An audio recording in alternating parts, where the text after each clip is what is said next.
তোর এত বড় সাহসটা কে দিছে? কে হে যে একটা দলের সমর্থন করিস এবং দলের সাপোর্ট আছে সেই জন্য তুই একটা মেয়েকে হচ্ছে গণধর্ষণের হুমকি দিবি? যেভাবে যারাই হচ্ছে এই ষড়যন্ত্রগুলো করছেন সবাই সাবধান হয়ে যান, যাতে শিক্ষার্থীদের মুখোমুখি আপনাদেরকে না হতে হয়। ষড়যন্ত্রকারীরা ষড়যন্ত্র করেই যাবে।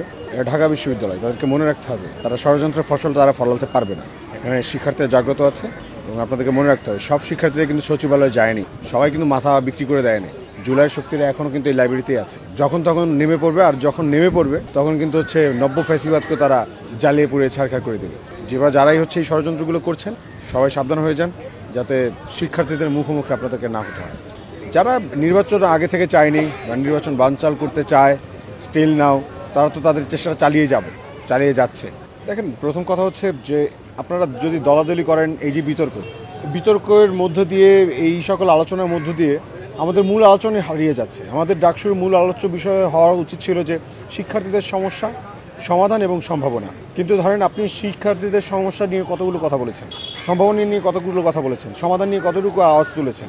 আমাদের যদি শিক্ষার্থীদেরকে এই দলাদলির মধ্যেই হচ্ছে যদি সীমাবদ্ধ থাকতে হয়, সারাদিন যে এই দলে এই করেছে, ওই দলে এই করেছে, অমুক দল তমুক করেছে, হ্যাঁ, শিক্ষার্থীরা যদি সারাদিন থ্রেটের মধ্যে থাকে, ভয়ের মধ্যে থাকে, আবার যদি একটা ভয়ের সংস্কৃতি তৈরি হয়, তাহলে হচ্ছে জুলাই অভ্যুত্থানের এটা তো হচ্ছে গ্রাউন্ডই হারায় যাবে, এটা তো জুলাইয়ের স্পিরিটটা বিতর্কিত হয়ে যাবে। তো আমরা আসলে ঢাকা বিশ্ববিদ্যালয়ের শিক্ষার্থীরা, আমি অনেকের সাথে কথা বললাম, তারা আসলে বলছে যে ভাই, আমরা আসলে এই লেজুর ভিত্তিক ছাত্র রাজনীতিটা আসলে চাচ্ছি না।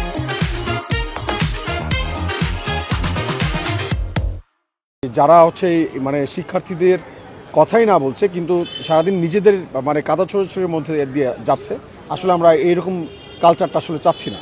এই কালচারটা হচ্ছে জুলাই অভ্যুত্থানের আগে যেটা ছিল সেটা আসলে আমরা ফিরে আনতে চাচ্ছি না। তো এখন সবাইকে আমরা এটুকু বলবো যে আপনাদের আহ্বান থাকবে যে আপনারা যদি দলাদলি করেন, এটা আপনাদের ব্যক্তিগত ব্যাপার, স্বাধীনতা আছে, আপনার ক্যাম্পাসের বাইরে গিয়ে করেন প্লিজ।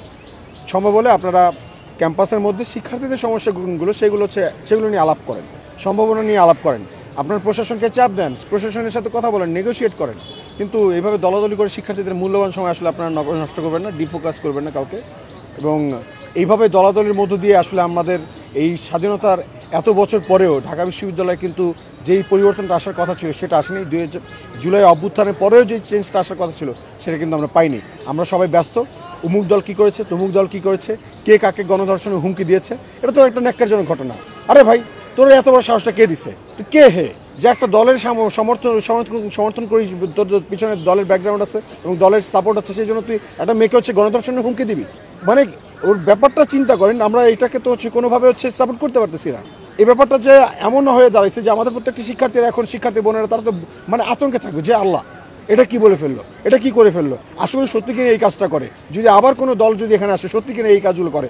স্টিল না, আমার শিক্ষার্থী বোন, সে আমাকে সেদিন বলতেছে যে ভাই, জুলাই অভ্যুত্থানে তো আমরাও নামছি, জুলাই অভ্যুত্থানে নামাটা কি আমাদের ভুল ছিল? আমি অবাক হয়ে গেলাম, এই কথা কেন বলতেছে। বলছি যে মানে তুমি এটা কেন বললাম, আমাকে একটু ব্যাখ্যা করো তো। বলতেছে যে ভাই, আসলে জুলাই অভ্যুত্থানের আগে আমি যেভাবে রাস্তায় মানে ওপেনলি হচ্ছে মানে নির্ভয়ে চলাফেরা করতাম, জুলাই অভ্যুত্থানের পরে আমি সেটা পাই না। বলছে, তুমি কি তাহলে ছাত্রলীগকে সমর্থন করতেছো? তুমি কি বলতে চাও যে ছাত্রলীগের সঙ্গে তুমি ভালো ছিলা, তুমি কোঅর্ডিনেটিভ বাস্তবায়ন করার চেষ্টা করছো, আমি থ্রেট করতেছি? তো বলতেছে, না ভাই, আমি নিজেই তো চাই না যে ছাত্রলীগের ক্যাম্পাসে আবার ফিরুক। এটা আপনাকে মানতে হবে। জুলাই অভ্যুত্থানের পরে এমন অনেক হচ্ছে নব্য কিছু যারা অপরাজনীতির চেষ্টা করছে, তারা এমনভাবে হচ্ছে মাথাচাড়া দিয়ে উঠেছে। এমন হতে পারে যে ছাত্রলীগ তাদের মধ্যে ঢুকে এমনভাবে ব্যাপারটা হচ্ছে দাঁড়া করানোর চেষ্টা করতেছে যে এখন আমরা রাস্তায় একা চলতে ভয় পাই।